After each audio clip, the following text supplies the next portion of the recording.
মাগরিবের ফরজ নামাজের পরে একটি দোয়া পড়ুন এবং ফলাফল নিজ চোখে দেখুন। কোন ব্যক্তি যদি মাগরিবের ফরজ নামাজের পরে এই ছোট্ট দোয়াটা পড়তে পারে, আল্লাহ পাক রব্বুল আলামিন ওই বান্দাকে বিপদ আপদ থেকে হেফাজত করবেন। শুধু তাই নয়, আল্লাহ পাক রব্বুল আলামিন তার উপরে 10টি নেকি আল্লাহ পাক রব্বুল আলামিন তার আমলনামায় দিয়ে দিবেন। আল্লাহ পাক রব্বুল আলামিন তার 10টি গুনাহ মাফ করে দিবেন। আল্লাহ পাক রব্বুল আলামিন তার 10টি মর্যাদা বুলন্দ করে দিবেন। সকল বিপদ আপদ থেকে, বালা মুসিবত থেকে হেফাজত করবেন। বড় বড় রোগ থেকে আল্লাহ পাক রব্বুল আলামিন ওই দিন তাকে হেফাজত করবেন। আল্লাহ পাক রব্বুল আলামিন অ্যাক্সিডেন্ট থেকে তাকে হেফাজত করবেন। আপনাকে যদি ঘরের ভিতরে আগুন লেগে যায়, আগুন লাগা থেকে আল্লাহ পাক রব্বুল আলামিন আপনাকে হেফাজত করবেন, যদি খালি আপনি একটি আমল করতে পারেন। শুধু তাই নয়, আল্লাহ রাসূল সাল্লাল্লাহু আলাইহি ওয়াসাল্লাম বলে দিয়েছেন, সারা রাত ধরে ওই বান্দার জন্য ফেরেশতারা আল্লাহ তাআলার কাছে দোয়া করতে থাকবে। শুধু তাই নয়, 4 জন গোলাম আজাদ করলে যে সওয়াব হয়, সেই সওয়াব আল্লাহ পাক রব্বুল আলামিন তার আমলনামায় দিয়ে দিবেন। 4 জন গোলাম, একটু চিন্তা করেন, কেন ইমাজিন দ্যাট, আপনি চিন্তা করতে পারছেন একজন গোলামের দাম বর্তমানে 1 লক্ষ নয়, কয়েক কোটি টাকা হবে। সুতরাং 4 জন গোলাম আজাদ করলে যে সওয়াব হয়, সেই সওয়াব আল্লাহ পাক রব্বুল আলামিন তার আমলনামায় দিয়ে দিবেন। দলিলটি কোথায় রয়েছে? হাদিসটি কোথায় রয়েছে? মুসান্নিফে আব্দুর রাজ্জাক এই কিতাবের 3192 নম্বর হাদিসের ভিতরে রয়েছে।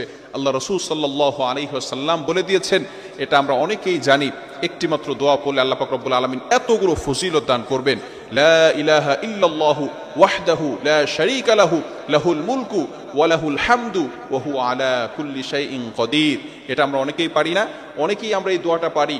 লা ইলাহা ইল্লাল্লাহু ওয়াহদাহু লা শারীকা লাহু লাহুল মুলকু ওয়া লাহুল হামদু ওয়া হুয়া আলা কুল্লি শাইইন কাদির।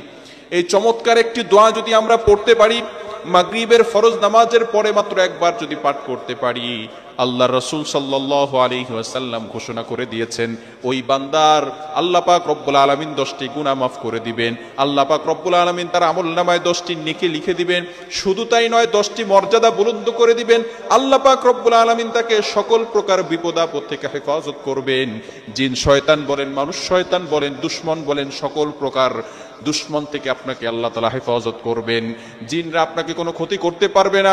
অনেক সময় মানুষ বিপদে পড়ে যায়, জিনরা তাদেরকে অ্যাট্রাকশন দিয়ে থাকে, আক্রমণ করে থাকে, কঠিন বিপদের ভিতরে পড়ে যায়। যদি আপনি মাগরিবের ফরজ নামাজের পরে এই দোয়াটা পড়তে পারেন, আল্লাহ পাক রব্বুল আলামিন জিন জাতির ক্ষতিকর বস্তু থেকে আপনাকে হেফাজত করবেন। সুতরাং আমরা কখনো এই আমলটা ছাড়বো না। মাগরিবের ফরজ নামাজের পরেই আমরা এই আমলটা করব। রাসূল সাল্লাল্লাহু আলাইহি ওয়াসাল্লাম করতেন চমৎকার একটি দোয়া, এই দোয়াটা আমরা অনেকেই পারি। সুতরাং মাগরিবের ফরজ নামাজের পরে একটু পড়ে নিব। আল্লাহ পাক রব্বুল আলামিন বিপদ থেকে হেফাজত করবেন এবং আল্লাহ পাক রব্বুল আলামিন মর্যাদা বৃদ্ধি করে দিবেন।